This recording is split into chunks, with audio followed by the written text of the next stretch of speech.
The broadcast is now starting. All attendees are in listen-only mode. Well, good morning, everybody. Thank you for joining us for episode 3 of the National Pest Management Association's 3-part webinar series titled Hire Smart and Manage Easy. Very excited to welcome our 3 presenters for this morning's webinar. We have with us Kurt Scherzinger, the Vice President of Operations at Scherzinger Pest Control. We've got Mark DeGeare, Director of Sales and Business Development at Forshaw Incorporated, and Ken Stieren, the Senior Vice President of Sales for Arrow Exterminators. Now, before we get started, for any of those of you that may have missed our previous 2 episodes that we've had of this 3-part series, I just want to give you a short summary of what we've covered so far. In episode 1, Phil Cooper from Cooper Pest Control and Tim Wong of M&M Environmental presented on recruiting the best, where they shared their winning strategies for how they attract top talent. Episode 2 is titled Qualifying the Best and picked up where Phil and Tim left off. In this episode, Jeff Dunn of Northwest Exterminating and Billy Tesh of Pest Management Systems and Jeremy Clark of Dugas Pest Control talked about their successful strategies they use to distill down candidates from that talent pool. Now this morning, again, we're joined by Kurt, Mark, and Ken, who are going to bring us home with the 3rd and final episode in this 3-part series titled Keeping the Best.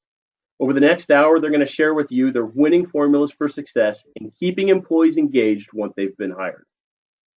Now, before I turn over the presentation to the presenters, I do want to remind everybody of a few housekeeping items. First, that is the format of today's webinar. We're going to allow each one of our speakers to have a chance to present on the topics they're going to be speaking to. During that time, you can feel free to submit questions written. However, all attendees will be muted throughout the entire presentation. So if at any point in time you have a question you'd like to throw to somebody, please feel free to submit it in a written format now, and we'll be able to take care of those. At the very end of the presentation, I will go through and moderate those questions to each one of our speakers. Also, if you missed either episodes 1 or 2, or you simply want to go back and view them again, a link to view those episodes will be sent to you in a follow-up email after today's presentation.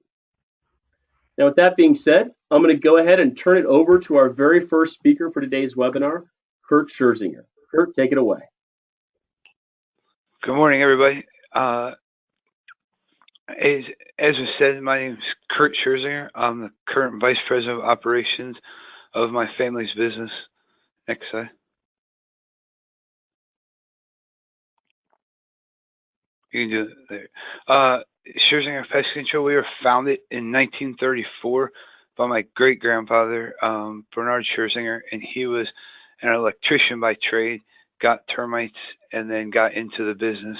And currently, my brother and I are the 4th generation in the business. When we got into the business, we actually both started as technicians after college, so that helped. That helps when we talk to the various employees or ask them to do certain things. It shows them that we started where they did as well.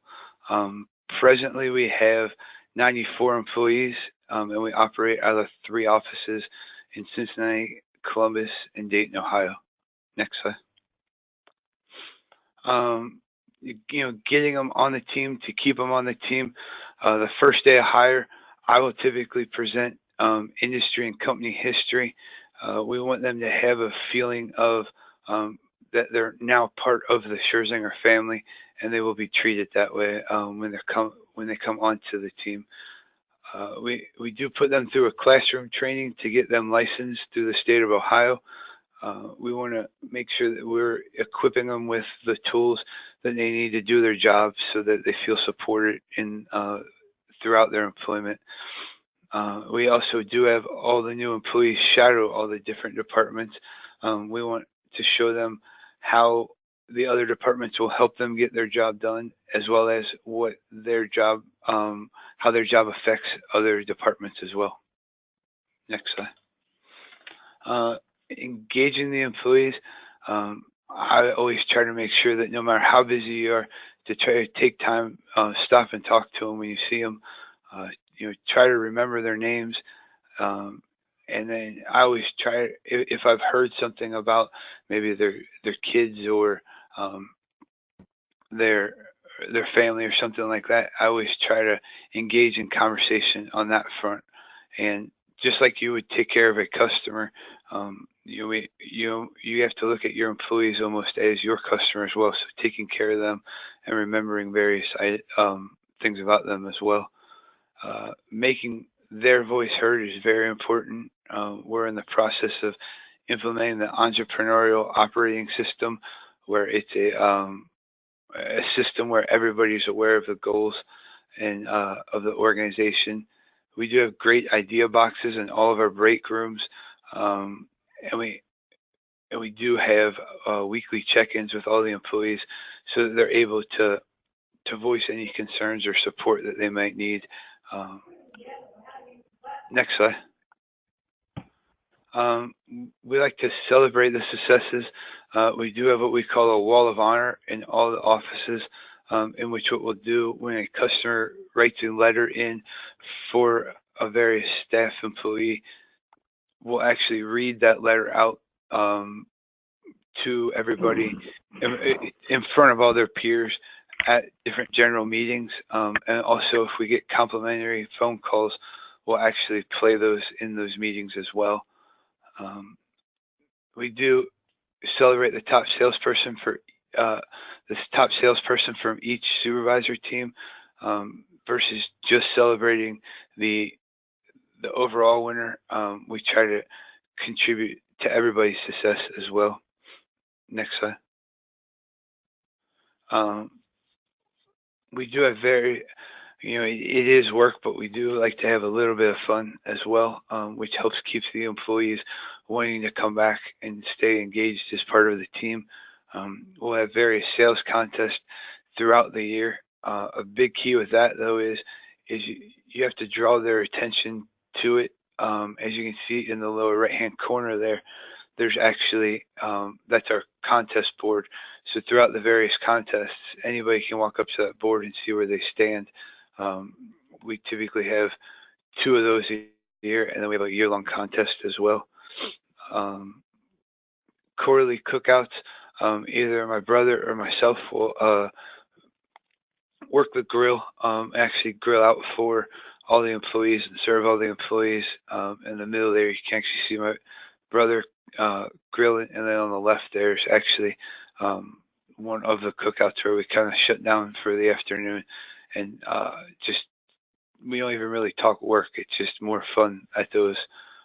We do have an annual employee appreciation luncheon as well, and we put that in place of our evening Christmas party. We shut down for an afternoon in December and actually play minute to win it games, and just celebrate the team's successes of the year. Next slide. One of the big keys, if you've heard any of the talks about what keeps employees, it's all employees enjoy working for companies that give back to the community that they live and they work in. So we do various things as we participate in something called the Cincinnati Corporate Challenge, where we actually plant a garden outside of at a park. We volunteer at what's called the Crown Conservatory, and we staff that. And we also offer employees to walk in various parades with us, just building that camaraderie amongst the team. Next slide. And I always like to, just to finish up, the key is if you take care of your employees, they'll take care of you, and they'll want to show up for work every day. So that I'll turn it over to Mark, I believe. Excellent. Thanks, Kurt. All right. Thank you, Kurt. I need to come up for one of those cookouts. More than welcome. I'll do the cooking. Hey, everyone. Good morning. This is Mark DeGeare with Forshaw Incorporated out of Charlotte. I'm the Director of Sales and Business Development for Forshaw. So I get to travel the world and meet a lot of different PMPs and vendors and the great folks at NPMA. So I want to thank them for allowing us to help put this on. But a little bit about Forshaw, since we are somewhat unique in the industry. Our story Mike, if you can move on to the next one, I'm sorry. Our story, we started in Tom Forshaw Jr. back in 1945 when he got out of the military, began supplying confidence to PMPs in the Carolinas while working for Chapman Chemicals. And in 1961, Forshaw Chemicals was founded in the basement of his house in Charlotte. We are a third-generation family-owned business. Thomas the fourth bought the company from his father about 6 years ago, and is obviously an active family leader. We have a lot of long-lasting PMP relationships, and in some areas we've dealt with the third generation of other companies as well. So at this point in 2017, we're slightly fewer than 60 team members, which is we've had about a 10% increase in new employees since the previous year. But in the marketplace, we're the third largest supplier to the PMP market. And we are solely focused on the PMP market. We don't try to delve into other areas, but we just deal with PMPs. And, we've been supplying confidence to PMPs in 45 states with 8 fully stocked warehouses. So all of our warehouses have are fully stocked with every product that we typically carry. Next slide. So as I mentioned, we last year at the end, I guess third quarter of 2016, we added a director of human resources, and her background was in recruiting, and we were on the verge of making some moves and really trying to improve our personnel and start to grow. So we created a onboarding process where new team members spend 2 to 3 days at the corporate office interacting with the leadership team at Forshaw.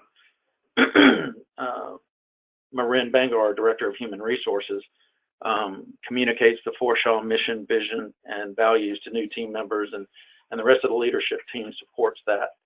So, we all are active in the indoctrination of our new hires. We also go through a pretty extensive new hire process, which includes behavioral testing and things like that, so we can fully understand the type of person that we're bringing on board. New team members also spend approximately an hour with each person that that team member will be interacting with on a daily basis.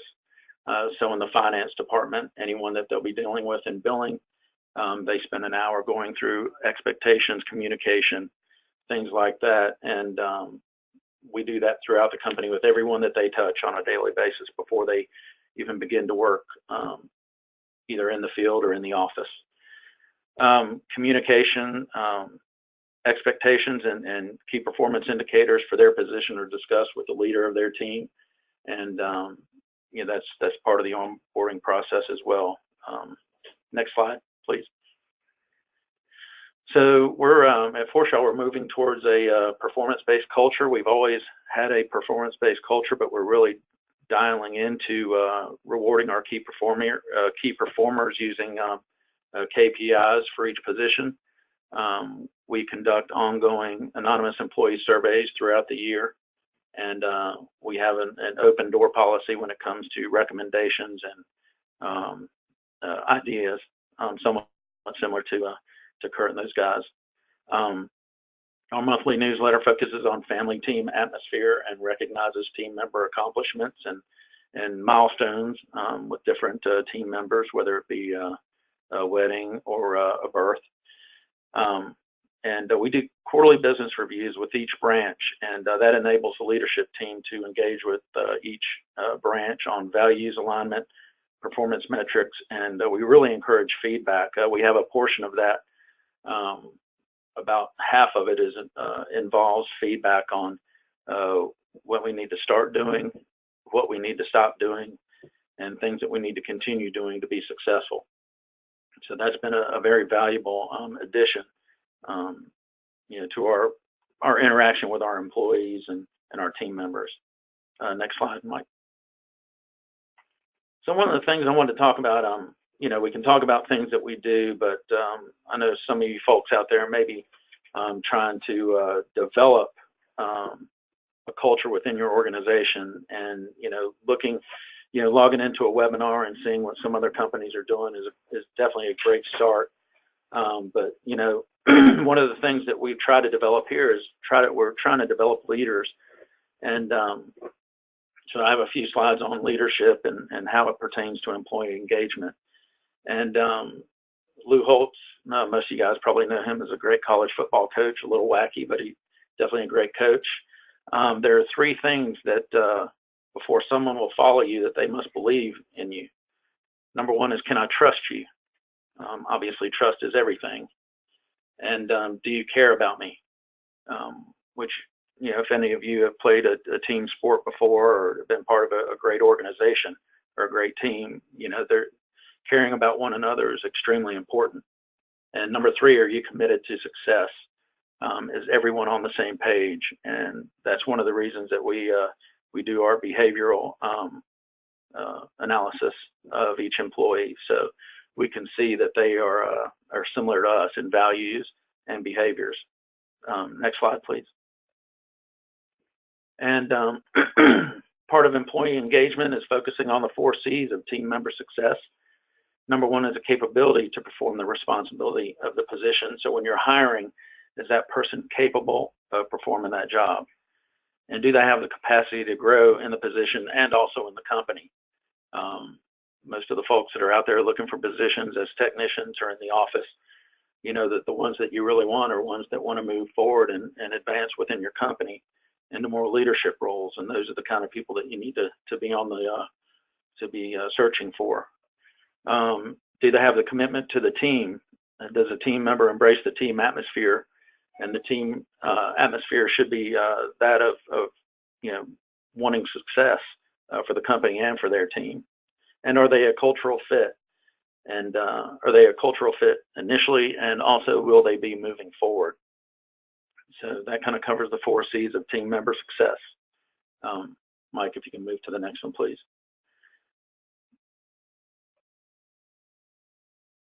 And we look at ways to, some keys to building a performance-based culture. And number one is, I know what my job is. You know, has that job position or description been clearly communicated to that new team member or existing team member in some cases? Do I know how to do it well? So has that team member received adequate training for the position? And does the team member have the support of coworkers and leadership? And that's huge, especially for bringing someone in, you know, a new technician into a company, is making sure that the fellow technicians and the other leaders in the company and managers really embrace them and help them to succeed. And the third is, I know I will be rewarded for superior performance. Do you have a performance system set up, reward system set up for them? And does the reward equal the effort put forth by that team member? So if you accomplish all those 3 things, generally you will find that you will have a successful team and a great culture. And next slide, Mike. And some questions to ask of yourself that are on this next slide that you know, we ask here at Forshaw. Would your team say yes to all of these questions? Do I know what's expected of me on a daily basis, on a monthly basis, on an annual basis? Do I have the material and equipment I need to do my work right? Do I have the opportunity to do what I do best every day? And in the past 7 days, have I received recognition and praise for good work? Does my supervisor seem to care about me as a person? And is there someone at work who encourages my development? Do my opinions seem to count? That's always an important part of employee engagement. They want to feel like they have a say in the success of the team or the company. And does the mission purpose of my company make me feel my job is important? Are my coworkers committed to quality work? Because all it takes is one poor performer in a group that is allowed to stay to really ruin the culture of an organization. And do I have a best friend at work? That's always a key too, because you want to have a close-knit group. And this year, have I had an opportunity at work to grow? And I think we all should be looking for opportunities for the people that we work with and for the people that we lead to help them to grow in their position, grow as a person, and also grow within the organization. So all those things are important, and you know, that's something you may want to sit down and ask yourself or ask your leaders within your own company. Mike, next slide, please.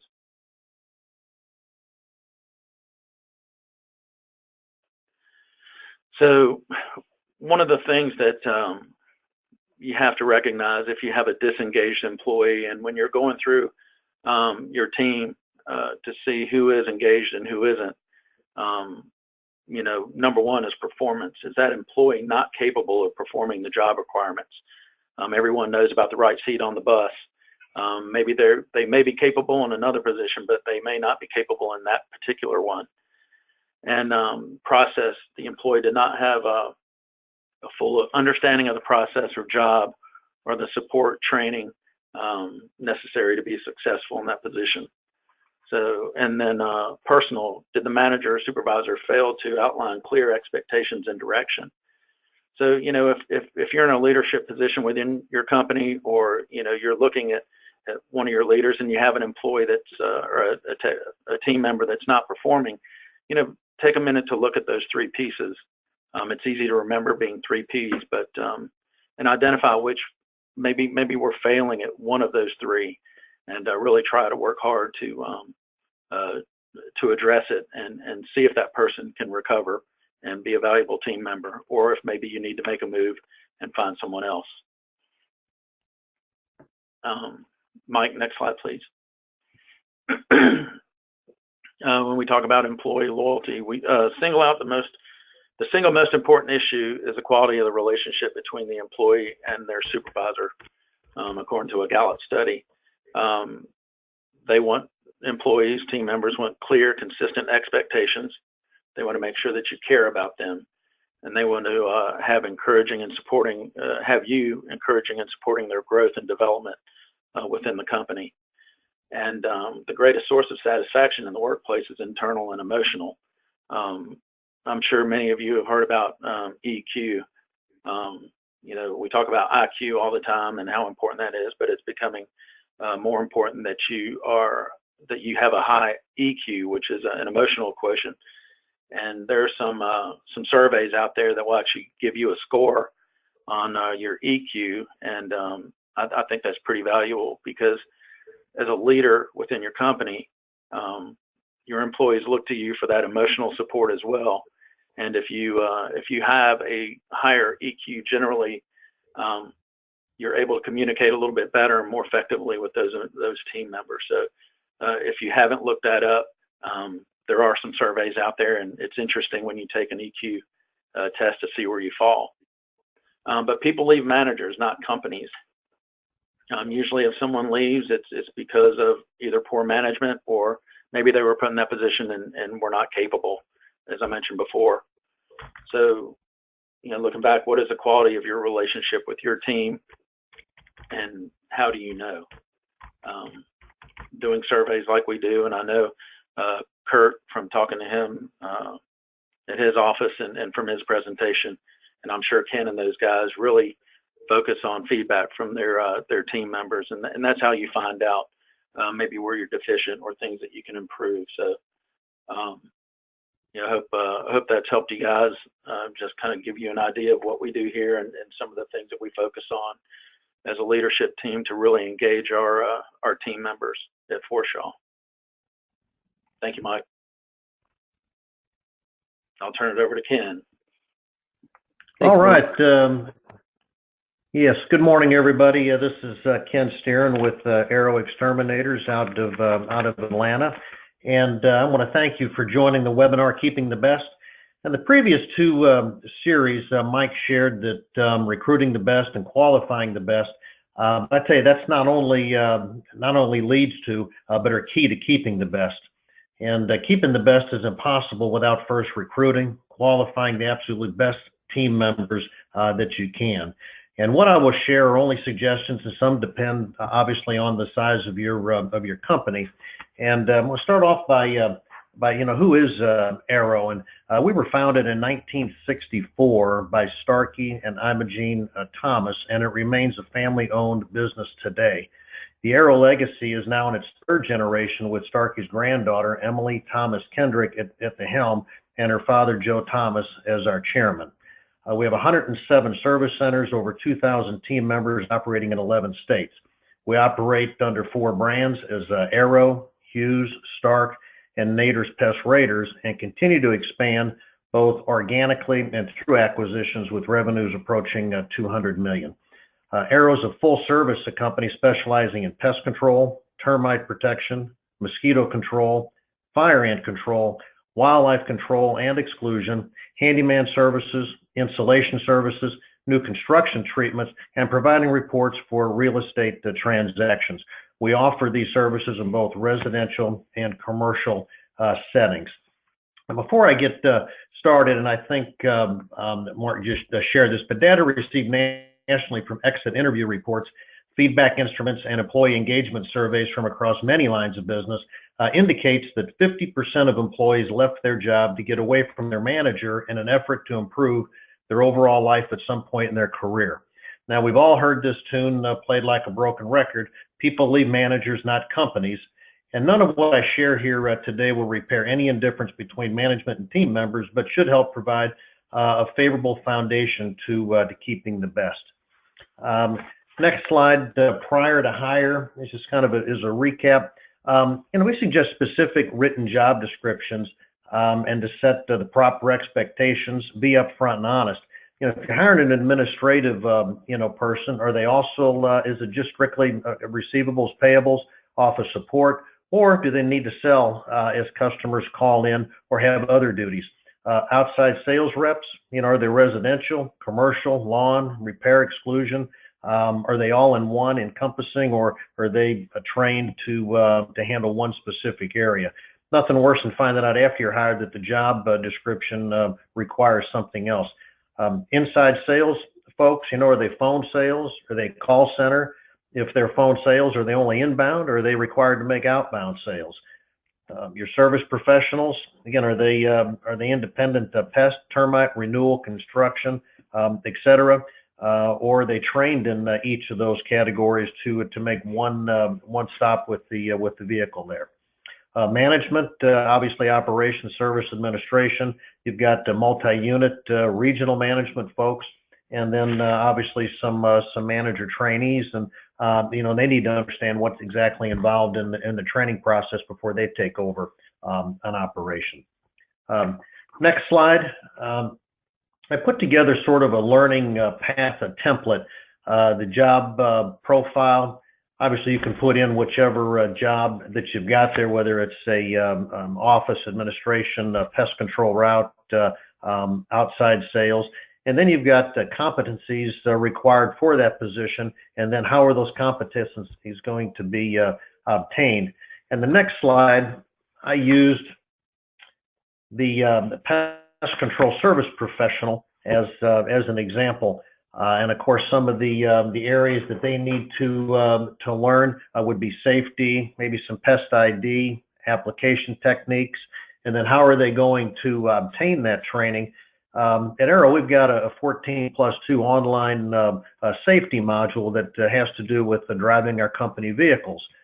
We've also implemented a commentary drive here a couple of years ago that has proved to be interesting when you're one of the drivers being accessed. And then pest ID for classroom training, we offer that. Of course, obviously the roach biology and the ID, and then on-job assessment when you're doing the applications. Next slide, Mike. Prior to hire, I mean, obviously it's important to know if they're a beginner, are they novice, intermediate, advanced, did they bring some bad habits with them from another company, are they green to the industry, open for new ideas. But the pre-employment assessment has done us well over the years. And are they the right fit for the position? Do they have the skills you're looking for? Are they outgoing? Are they aggressive? Can they sell as they're also providing service? And then I want to put in our competitive pay, and I've got lead, lag, or match. And my point there is, do you lead your geographic area? Are you the leader in your particular cities that you provide service? or do you lag behind your competition, or do you match them? Or if everything's equal as far as pay, are you paying hourly or production, salary, commission, or a combination of all of the above? And then the last thing I'd throw in there to help retain employees, obviously, is a 401k or some other avenue set for long-term expectations. I think people today want to know what's in the future for them, and if they've got that there and they can see that statement coming in, and obviously money earned for longer term, it will certainly help them stay with the company. Next slide, Mike, deals with standard onboarding from the day of hire through the first 6 months, and I just kind of broke it down into 6 months, and then first 3 years, and then 3 to 5 years. But first week, and I think Kirk or Mark hit on this, but imperative for the manager or the owner to be present that first week. Nothing more disheartening than be hired and come in, and now you're kind of an influx of well, who am I speaking with? Who am I reporting to? What direction am I going to take? And the owner manager really needs to touch base on the company structure. What do we like? What's the transparency? Who's at the top? Who's at the middle? How are we set up? What's our culture? Do we have a mission statement? Do we have a vision statement? Do we have core values in place? And I'll share what arrows are here in a few minutes. But sometimes we have the tendency to take a new person and put them with our best salesperson or our highest production employee, but that's not always the best. They sometimes tend to leave off maybe some of the learning curves that they picked up 2 or 3 years ago, and to a new person, obviously they need to start at the beginning and pick up all of the attributes of what's going to make them successful. Mike, the next slide is what would be an example of Arrow's mission. We protect the health and property of our customers and communities in the most environmentally responsible manner. And our passion ensures we always go beyond the call to solve our customers' problems. And then on the next slide, Mike, we've got our Arrow vision. We are tenaciously persistent in providing uncompromised service to our customers at a great value. By hiring, training, and retaining the best people, we will grow to be the largest family-owned, privately held pest control company in the United States, and we'll do it all with a clear conscience. And these, our mission and vision are recited each and every week in our service centers, by our employees before any of the sales or service meetings begin. The next slide, Mike, would show our core values. And this is came up with an easy way to remember. In the mice and the pigs, of course, we've got motivation, innovation, community, and excellence, and our passion, innovation, growth, and safety. And those aren't things that change day to day or mood to mood, but they're the underpinning of our company. And we do all of those with a clear conscience. Next slide, Mike, and I think Mark hit on this earlier, but community involvement. And Kirk, I know your company does the same, but we get involved in the Special Olympics. We march in our children's health care parade each year. Just did it this past weekend. Had 350 team members that were involved in that parade. Company trips, our President's Club. And one poster in each of our service centers is start with the heart, which is a hunger for wisdom, expect the best, accept responsibility, respond with courage, and think others first. Would fall right in line with our passion. So just a lot of things from the day that you start get involved in keeping the best. Mike, our next slide, 1 to 3 years of employment. And these may change from company to company, but professional development. I mean, if we're going to want to retain somebody or retain the best for future employment, let's get them involved in some professional development, introduce them to state and some local associations. Maybe when they, and I'm not sure of all the state regulations, but there's being registered, and then you jump to the certified operators a license after a year of experience or 2 years, depending on your state. But that gives them a little bit more ownership in what they're to provide each day. Target discussions 2 times per year. You may have to issue a rapid improvement plan or sit down with an employee that's not quite meeting expectations and develop what they can do, in the next month, 3 months, 6 months to, improve what their performance is. You might have these select individuals assisting conducting service center meetings or sales meetings, and I'm not sure how often you hold them. We do them once a week. Get different team members, a different topic, and have them participate. We also encourage referring additional employees to the team. We pay a referral fee for that over a 3 or 6 month period of time. All team members involved in some sort of incentive or bonus focused on company objectives, whether they be monthly or quarterly, biannual, something tied to new sales or skips or cancels or revenue enhancement, something to give them a little extra perk. And it sort of leads to the next point there. Does the employee's work have and add value, and is it continually communicated with them?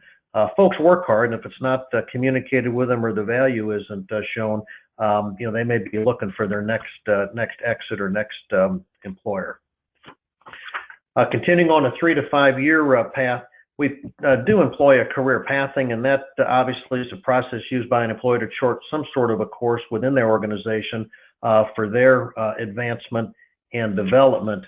And some of the things you may want to consider in that career pathing, Mike, the next slide of 3 to 5 years of employment would be challenge the employees to get involved with focus groups in the industry, perhaps attend the NPMA Academy or attend Pest World, legislative days. There's a number of local state organizations that can be joined as well.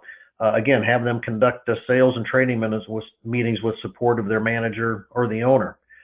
Continue recruiting other employees to the team. Maintain the competitive compensation. Folks want that annual review or annual, sit down with the boss and maintain some sort of a competitive advantage there within your market. Show advancement opportunities. Somebody ready to move into a sales or supervisor role. It may be, run half a route and then help check in with the pest control or service professional of folks, or maybe as a sales supervisor where works out in the field with the new sales folks. And I think it's important to recognize the talent, strengths, characteristics, and leadership skills of all of your team leaders there. And somebody obviously stands above the group there, but recognizing those strengths and then acting on them will obviously help everybody keep their best employees. Next slide. Let's just talk about transparency. From the president, the manager, and the supervisor, and if all of you on the call are owning the moment, and what I mean by that is, be transparent. If there's something needs to be shared with the company, share it. If there's a good news, share it. If there's not so good news, share that too. Let's get the team together and move in the right direction. And owning the moment with your employees, your customers, external, internal. Obviously shows that you're behind every one of those team players. Bet on people. Everybody on the call has had somebody bet on them at some point in their life, and and you need to do the same with your folks if you want to retain them. Betting on a strategy is difficult, but if you bet on people, share the strategy, share your mission and vision, then you can pretty much chart your own course. And then obviously do it all with a clear conscience. And, we like to say, if you can go to bed tonight knowing you did the right thing today, you can wake up tomorrow and continue down that path. And everybody is working with a clear conscience toward a common goal. Mike, my next slide and the last one is 8 steps to retain great team members. And I can't overemphasize, these enough, but communicate, and communicate. Keep an open door. Communicate with your team members on a regular basis. I would say coach them rather than manage them, and people like working with with a head coach and can get them where they want to go in their career. Establish a clear performance matrix and hold team members accountable for delivering. You might want to consider some exit and or stay interviews. The stay interviews obviously leverage them to engage, motivate, and acknowledge individual employees, and exit interviews. If you can maybe need to employ a third party to reach out to folks leaving your organization to find out exactly why, see if you can use that information to change the course. Succession planning, show growth opportunities. As we add customers, we'll need supervisors, we'll need other folks on the team to help, as we get into the next stage. And underscore positive feedback with something tangible. We offer President's Club, Premier's Club, Chairman Club, Pinnacle Award trips, sales and service-based contests. People are working hard, and they want to know that they're being recognized, or at least given an opportunity to participate in something terrific. Somebody else mentioned the innovation box that we use to encourage feedback and input. Hang those in all of our break rooms, and if anybody has a great idea, they fill out the slip of paper, or they can go to an email their innovation back to us. It's completely anonymous, except obviously to the innovation committee, and then depending on what the innovation is, we'll share that with the support team in the field. Again, anonymous, and then if we want to implement that, then obviously we reward the employee based on the soft score or positive. And then lastly, work hard and have fun. Gosh, if you can't have fun doing what we're doing out here, then it'd be a little sense in working hard. So the two go together. So hopefully some of those 8 steps and some of the other information will help you. But I want to thank you again for attending the seminar, and look forward to some good questions. Thank you.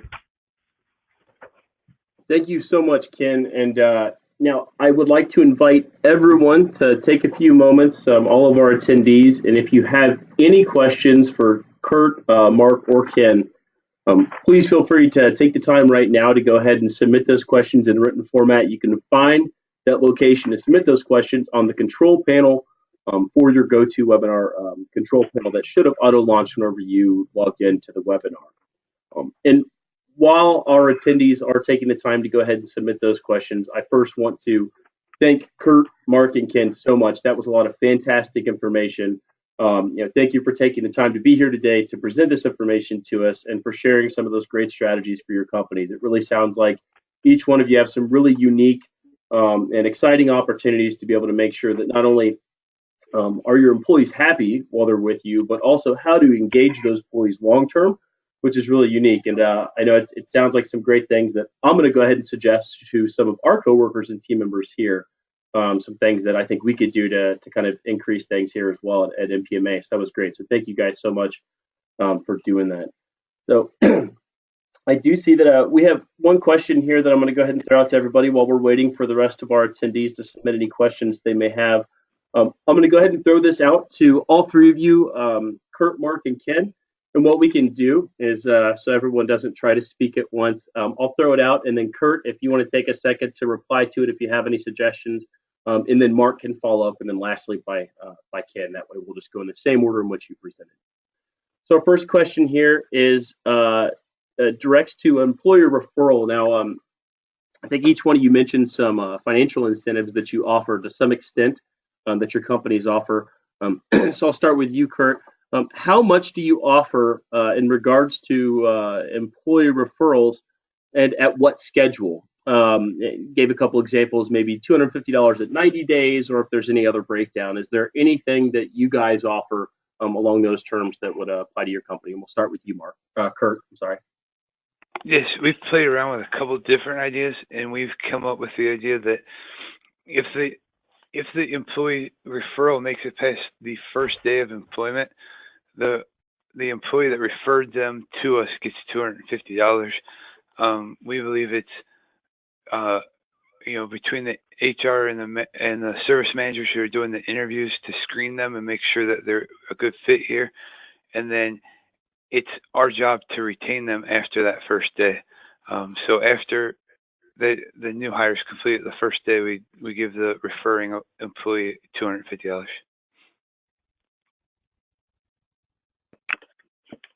Hey, Mike. We rarely have to utilize that, but I know we don't hire quite as many folks as Kurt and Ken and those guys, but we do offer an incentive, a monetary incentive for 90 days and 6 months, and sometimes it varies by position and need, obviously.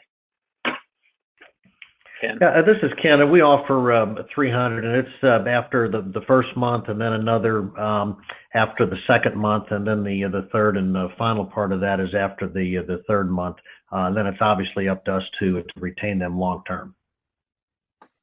All right, great. So each one of you kind of has a different strategy for it that all is successful. That's great. That's good to hear. Okay, looks like we have another question here. Shifting gears just a little bit, this is going to be talking about turnover percentage.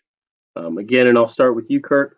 What is considered a good turnover percentage in our industry for the year, both total turnover and first-year turnover? So I'm not sure if you'd be able to speak to industry numbers, but if you have anything you would like to provide, and specifically maybe something for your company for each one of you. So turnover percentage, first year, and total turnover overall. I mean, it's kind of the percentage is truly going to vary based on the size of the company. And I don't know our pure turnover percentage at this point off the top of my head. And Mike, we have very little turnover. Most of our new hires are upgrading positions and things such as that. I think we may have lost, anywhere from 3 to 5% turnover a year. It's very low on our end. Yeah, and this is Ken. Obviously, it depends on position. From administrative to the corporate, being low, and our home evaluators or our sales folks out in the field obviously tend to be a little bit higher, and of course the majority of our folks are our service professionals. But I think that I can't speak to the industry, and obviously we continue to work to find ways to to retain more of our team members. But and in 20% range is it would be a goal. Okay, great. Yeah, and I know that seasonally those numbers may change, especially like you said, Ken, depending on the position that you're referencing to. Maybe service and sales positions may at certain times of the year have higher turnover that may artificially inflate annual numbers, and then obviously as you get up to different positions, those numbers may change too. But so thank you so much for sharing that. All right, so here's a great question about each one of you touched on sharing feedback, both positive and negative, in each one of your talks. The question here is, what's the best way that you find to share that positive feedback or new insensitive programs to all employees when in multiple branches, locations, or states, in particular route and service employees? So when dealing with different topics, how do you find best to branch any sort of challenges that you may find in presenting those? And again, I'll start with you, Kurt. Like with positive feedback, you definitely, I find it more rewarding if you can do it in a group setting, and even if it's a little delayed, maybe you just got the feedback after, like the day after a meeting, maybe talking to that employee individually, letting them know about the feedback, but then also recognizing them in the group. Everybody, even the ones that tell you they don't like to be recognized publicly, they still enjoy the recognition. Any constructive criticism, though, you want to keep that on a one-to-one basis. Thanks, Kurt. On our end at Forshaw, through our quarterly business reviews with each branch, we do take, like I said, recommendations, and we create a list of follow-up to address any of those issues or situations that our team members have. And we use that for positive reinforcement as well when we're going through branch KPIs. So, and on the sales team level, we do that on weekly webinars with our sales team, and we focus that on on performance, and we recognize performance on a regular basis with those guys. So we try to do there's I think it's called 10 chips, where you get 10 poker chips and you try to hand out 10 chips a day or a week. You pick your time period to make sure that you're giving positive reinforcement, something that's visible to you, that to kind of keep you accountable, or for giving positive reinforcement to your team. So that's something that we also try to do as well. All right, this is Ken. I think I heard the question directed more specifically to service personnel in multiple locations, and we set up a Pinnacle Club and a chairman's level of that Pinnacle Club based on sales. And you know, we're a sales organization. We also provide great service, but you know, we want to continue to grow, and so we focus a lot of our efforts on new sales and retainment of customers. But we've got our Pinnacle level, our chairman level, and that's based geographically. So if you're in Atlanta, you know, your sales goal may be one level. If you're in Pensacola, Florida, it may be another. If you're out in Phoenix, it may be a different level. But it's tough to put everybody on the same when their geographic challenges may be different. We also offer a quarterly sales contest, and obviously we don't offer one in the peak season, but in some of the winter seasons, and we throw out different contests. Our branches, our service centers have the option to do something very localized in their own service center. We'll start one here after the first of the year, where our employees can earn Arrow bucks to buy certain gifts, and there's criteria along the way, and as they accumulate those bucks at the end of the contest, they can use it to buy an Xbox, or use it to buy whatever size screen TVs we bring in, different merchandise. We also do the positive reinforcement in our weekly service meetings, sales meetings. You know, recognize people on a regular basis, and then we do that through annual reviews as well. Every employee at every level receives an annual review from their manager, and you know, most of the time those annual reviews are positive. If you've got you know, folks on the team that need some of the opposite or some encouragement, we do offer a rapid improvement plan. And they come across much easier if you're out in the field working with your folks on a regular basis. So we do a multitude of things to recognize. All right, thanks, Ken. So we have what looks like maybe one last question here, and I think it's mostly directed towards, and I apologize if I asked this question incorrectly, but it sounds like it's mostly directed towards some sort of social networking or communication. So Kurt, Mark, and Ken, do either of you within your company utilize any sort of industry-specific or company-specific networking tools for like social networking? So something like Yammer that allows everyone to connect and stay connected and facilitate communication throughout a company, both small and large. Does anyone utilize anything like that? And again, I'll start with you, Ken. Kurt, you utilize any tools like that to help facilitate communication? We do not have anything like that set up. Yeah, same here. This is Mark. No chat type system set up.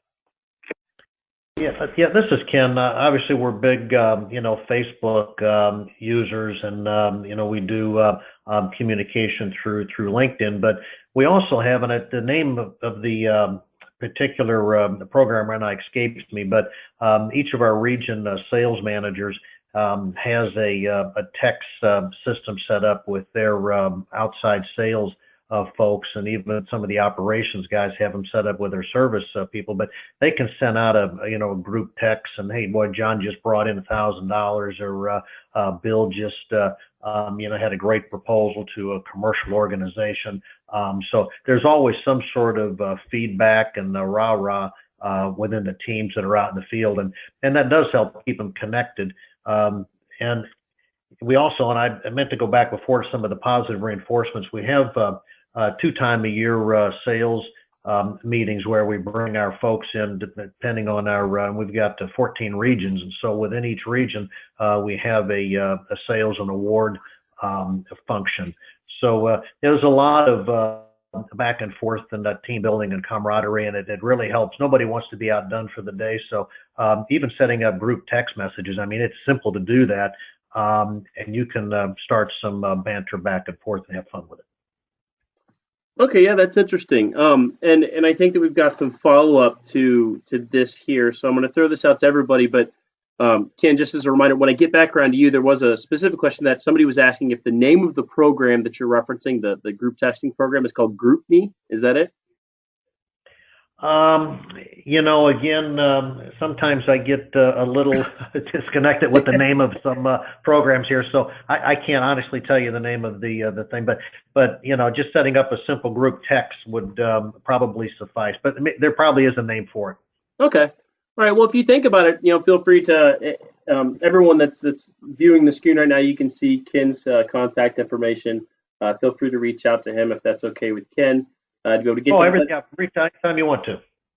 Great, thanks so much, Ken. I appreciate that. And I do want to kind of circle back around to this whole communication idea because we had another follow-up question with that.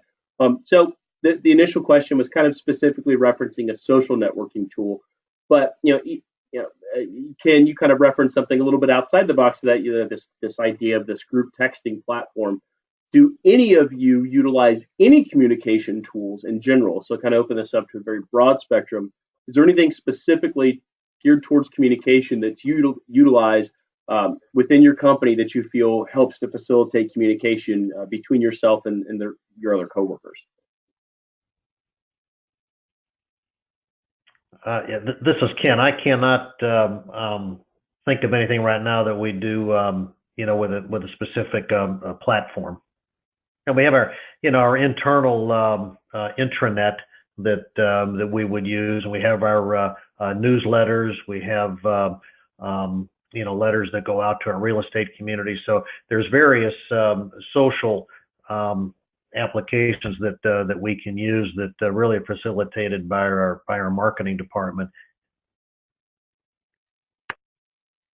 Hey, our weekly team meetings, webinars, and also our quarterly business reviews are the ways we generally generate feedback, and that's our mode of communication. Plus, I mean, with this on the sales side, we do text messages and email, obviously, for we like to talk a little junk every once in a while, so to keep it light and fire everybody up and get them competitive, we tend to do that through text messaging. We do a lot of emailing from the supervisors and that type of stuff to update the teams on where they stand on various items. All right, great. Well, I think that may be it for questions. It sounds like you guys presented so much information in your original presentations that you pretty much knocked it out of the park for everybody. So again, one last time before we wrap up today, I want to take a second to thank Kurt, Mark, and Ken.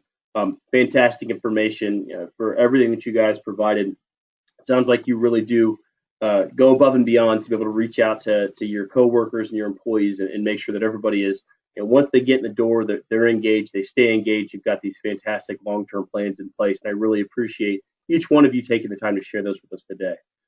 So just as a reminder to all of our attendees, first, thank you all so much for taking the time to be here today.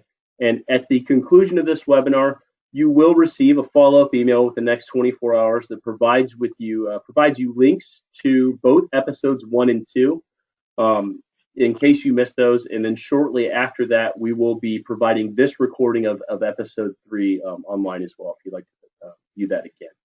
So again, thank you to all of our attendees, and thank you so much, Kurt, Mark, and Ken. We really do appreciate your time today. Thank you. All right, everyone, have a great day. Thanks, everyone. Take care.